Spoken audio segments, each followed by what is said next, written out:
Hello, everybody. We've got a cold weekend in store for some of you, but there is some hope. We're going to talk about that in today's video because some of you are needing that hope right now. You're sick of the cold. You're ready for some warmer weather. Well, it's not going to be happening this weekend. I mean, look at all of these temperatures, really anywhere south of this line or really, I guess, west, because across the west, we're fairly warm. We're going to be below average. These are departures from averages. Look at this all the way into the weekend. Now we're into Sunday, a chilly weekend across the deep south and the southeast, all the way into the northeast as well. Some warmer air tries to squeeze in here into the upper plains states, and some of that does try to work into the northeast as we head into Tuesday and Wednesday. But look, all the way through Monday here in this area, below normal, there comes that shot of warm air trying to squeeze ahead of our next shot of cold air that's moving in from the north. So here you go. Maybe we get above average on Tuesday into Wednesday from the central plains states into the northeast. Still below average here across the south. Still warm, though, across the west with above average temperatures across the Four Corners states. But look at this cold air. A second shot of chilly temperatures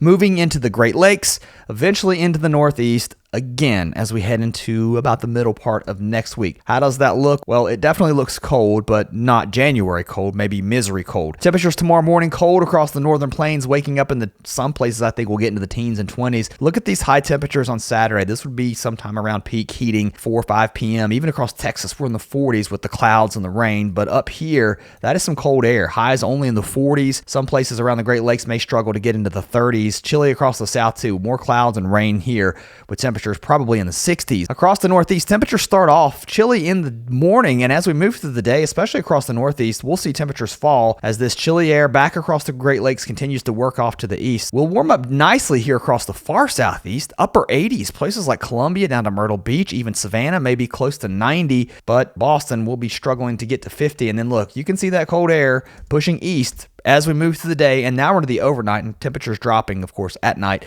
But Sunday morning is going to be a cold start here in the northeast, 20s and 30s, widespread, back into the Great Lakes too, even down into the Appalachians, the deep south, holding on to a little bit of warmth here for a little bit. You can see that cold air pushing all the way to the Gulf Coast.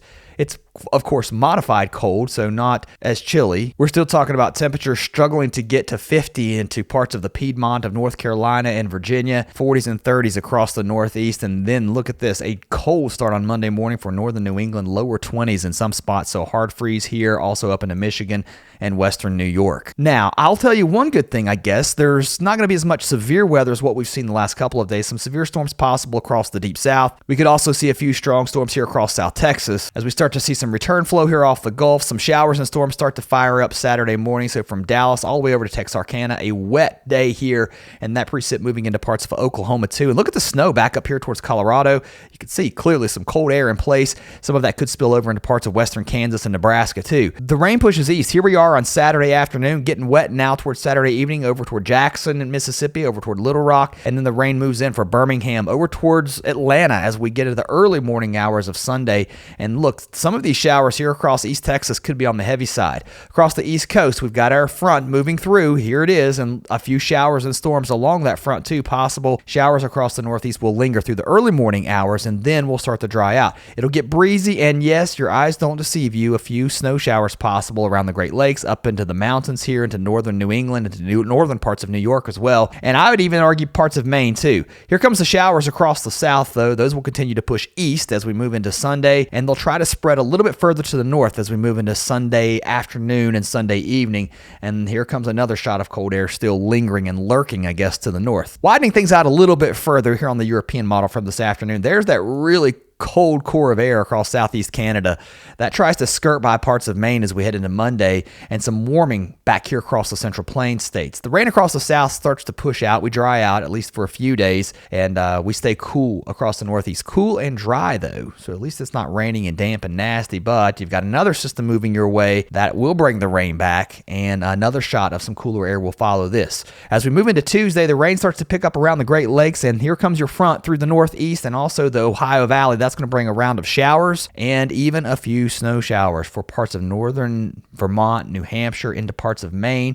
It doesn't look very robust, maybe as it looked earlier. And I told you guys I was skeptical of what the models were showing, but still cold enough for some snow here and just kind of a nasty, gross rain across southern New England as this moves off to the east. Across the west, another system starts to move in after several days of dry weather across the Pacific Northwest. We'll see that as we move into Thursday and Friday, some mountain snow, valley rain showers, and that pushes into the Intermountain West. And this right here could be our next widespread severe weather event as we head into 7 days to 8 days from now. So we're talking about the end of next week into next weekend. So a long way to go before we get there. All right, if you made it this far into the video, that means you're likely into this kind of stuff. I hope you'll give maybe a thumbs up. If you've not subscribed and you want to help the channel out, give it a subscribe. I really appreciate all of you who have done so. So let's go back to it. And some new data out from the Climate Prediction Center yesterday, looking at the month of May, showing above normal temperatures for the Northeast and into the Great Lakes. Now, I'll tell you, I kind of believe this. I've been talking about this. I think the pattern does shift as we head into May, and really east of the Rockies, looking at least warmer than what we've seen lately, also the Pacific Northwest. And they've also put out a 3-month outlook yesterday for the Northeast. It looks above average, also the Southwest, including parts of Texas, New Mexico, and the Northwest. And really, I mean, let's look at this, guys. There's a lot of orange on this map outside of this line, right? So it looks like it could be a hot start to the summer. All right, guys, I'll see you next time.